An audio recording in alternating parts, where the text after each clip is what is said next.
El Departamento de Relaciones Públicas, Prensa y Protocolo de la Asamblea Legislativa presenta Asamblea Legislativa Noticias. Porque hay cosas buenas que decir.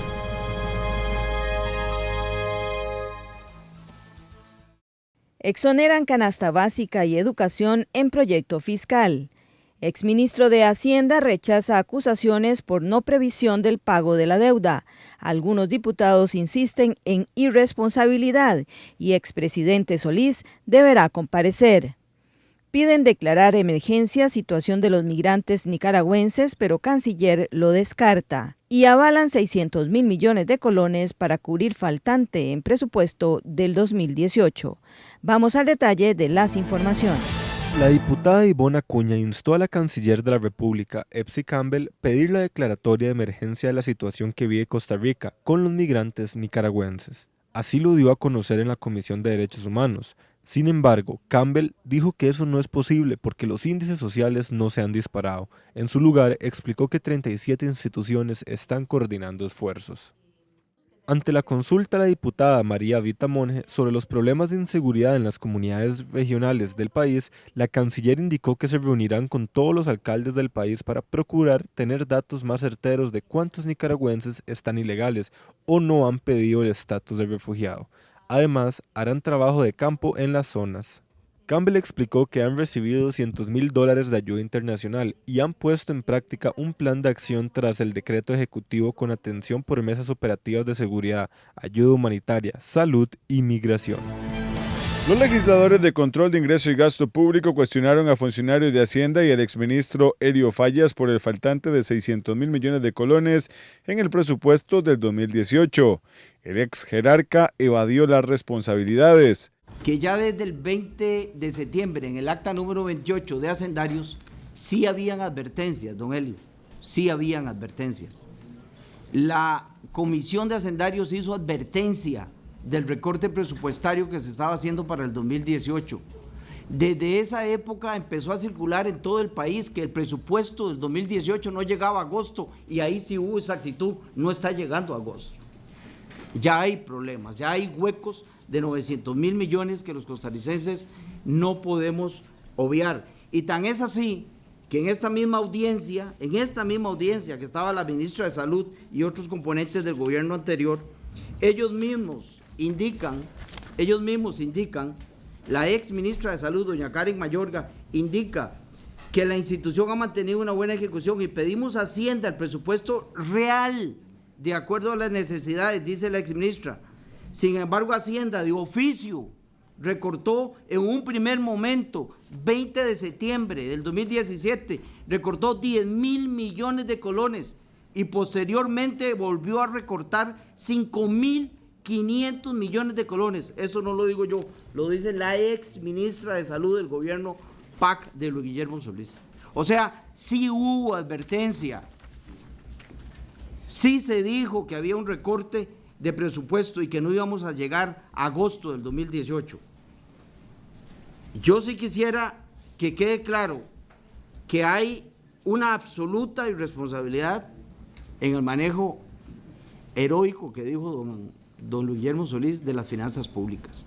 Y hoy tenemos un hueco, don Elio, de 900.000 millones de colones, que no es un presupuesto extraordinario para ajustar partidas. Es un presupuesto que hay que buscar plata para cubrir deuda. Así es. Entonces es un presupuesto que vamos a tener que aprobar en esta Asamblea Legislativa para que el gobierno de la República, Costa Rica, no entre en un default financiero que nos puede salir más cara. Según datos del Ministerio de Hacienda, se había estimado cerca de 300.000 millones de colocaciones de corto plazo. Sin embargo, las obligaciones que el Estado debía atender obligaron a superar esa meta colocación de corto plazo, con lo cual se hace necesario aumentar esta fuente y reducir la de largo plazo. Repito, el efecto neto en toda la partida es cero, lo que cambia es la composición de esa deuda.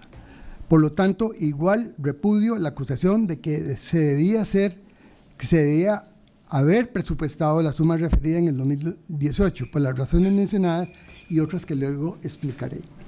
Finalmente, quiero recordar que en todo momento la administración Solís Rivera le informó al país sobre la delicada situación de las finanzas públicas. En comunicados, conferencias de prensa, foros con organismos internacionales, mensajes en redes sociales y televisión, se advirtió sobre las consecuencias que podría tener un agravamiento de la situación fiscal. Julio Espinosa Rodríguez y Melvin Quiroz Romero, exdirector y actual director de Crédito Público del Ministerio de Hacienda, afirmaron que Helio Fallas conocía del faltante. Por lo que deduzco, era imposible que el señor ministro de Hacienda, don Helio Fallas, también vicepresidente de la República, y si memoria no me traiciona, coordinador del equipo económico del gobierno, ¿verdad?, no estuviera al tanto de todo esto. Si cuando todo esto significa todo el contexto económico que se erguía para la dificultad de financiamiento, claro, perdón que le interrumpa, principalmente diría que era difícil. El vencimiento de bonos, difícil o imposible. No es una responsabilidad del señor ministro de Hacienda estar enterado de todo este tipo de cosas. Sí, debería. Don Helio, cuando vino aquí, se lava las manos sobre este lío, insinuando que prácticamente es usted a quien le competía prever y advertir sobre el eventual faltante de presupuesto y no él. ¿Había manera en que don Helio Fallas estuviera absolutamente ajeno a todo esto? Porque cuando vino aquí parecía más desconocido que nosotros, inclusive sobre este faltante de presupuesto. ¿Usted le parece que había manera en que Helio estuviera tan desinformado de esta situación? Ya que usted dice que en marzo ya era previsible el hueco fiscal. Me parece que no. Los diputados acordaron llamar a comparecer al expresidente Luis Guillermo Solís Rivera sobre el mismo tema. Carolina Hidalgo, presidenta del Congreso, señaló que tuvo conocimiento hasta el 24 de mayo del alcance de la notificación de la Procuraduría sobre el informe de la participación del expresidente Solís Rivera en el caso de la importación de cemento chino. Agregó que la notificación llegó el 26 de abril y el plazo de vencimiento empezó a correr un día después. Incluso sentenció que hasta la fecha no ha tenido acceso al documento original, por lo cual tuvo que solicitar una copia a la Procuraduría. El vencimiento de plazos dejó sin la potestad de apelación del informe por parte de la Asamblea Legislativa y propició la desestimación en favor del exmandatario Luis Guillermo Solís Rivera. La Comisión de Asuntos Hacendarios dictaminó afirmativamente el presupuesto extraordinario enviado por el Poder Ejecutivo para cubrir el faltante de 600.000 millones de colones para el pago de deuda. Los legisladores cuestionan que se ocultara el faltante de los recursos y haber realizado pagos de deuda sin autorización legislativa. Es una suma altamente significativa y más aún cuando 182.000 millones de colones se pagaron sin la debida autorización de ley.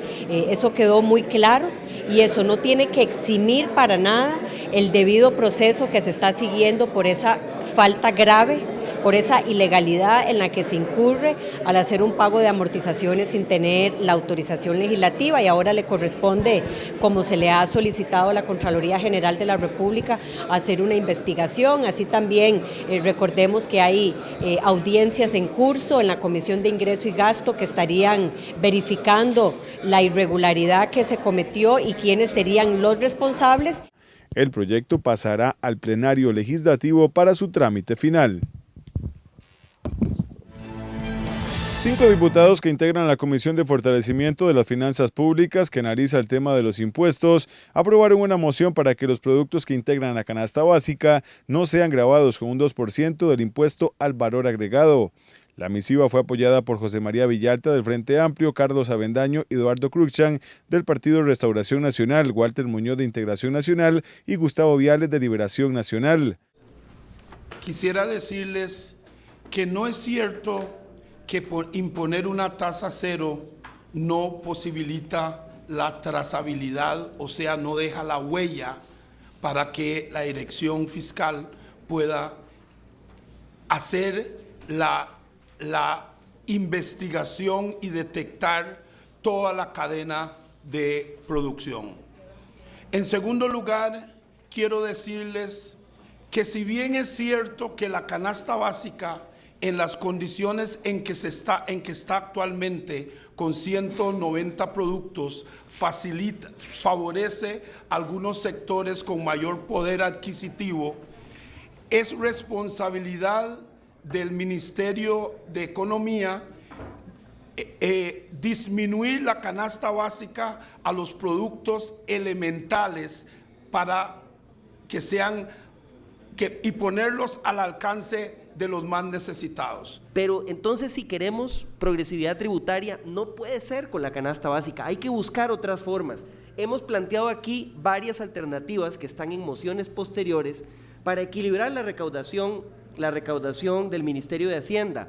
Los 66,000 millones que costaría el IVA a la canasta básica se podrían recaudar, por ejemplo, subiendo en 2 puntos porcentuales la tasa de impuesto de la renta a los grandes contribuyentes. Con solo subir de 30 a 32 la tasa del impuesto de la renta a grandes contribuyentes, se recaudaría prácticamente lo mismo. La comisión además exoneró de impuestos la venta o importación al detalle de productos médicos.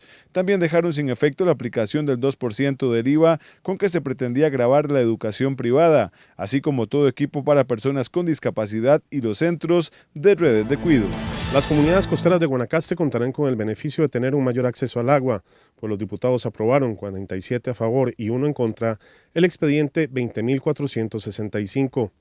El proyecto pretende modificar los límites de la Reserva Biológica Lomas de Barbudal, con el objetivo de desarrollar el proyecto de abastecimiento de agua para la cuenca media del río Tempisque. El proyecto además establece medidas de compensación para alcanzar el objetivo de conservación de la reserva, pues el área modificada es compensada por otra de igual tamaño que cumple con los mismos fines y semejantes condiciones ecosistémicas. El Departamento de Relaciones Públicas, Prensa y Protocolo de la Asamblea Legislativa presentó Asamblea Legislativa Noticias. Porque hay cosas buenas que decir. Si tiene alguna consulta sobre el Congreso, puede visitar el portal legislativo www.asamblea.go.cr. Además, puede seguir las transmisiones del plenario en dicha web a las 2:45 de la tarde de lunes a jueves. En YouTube somos Parlamento CR, en Facebook somos asamblea.legislativa.Costa Rica y en Twitter nos encuentra en @asambleacr.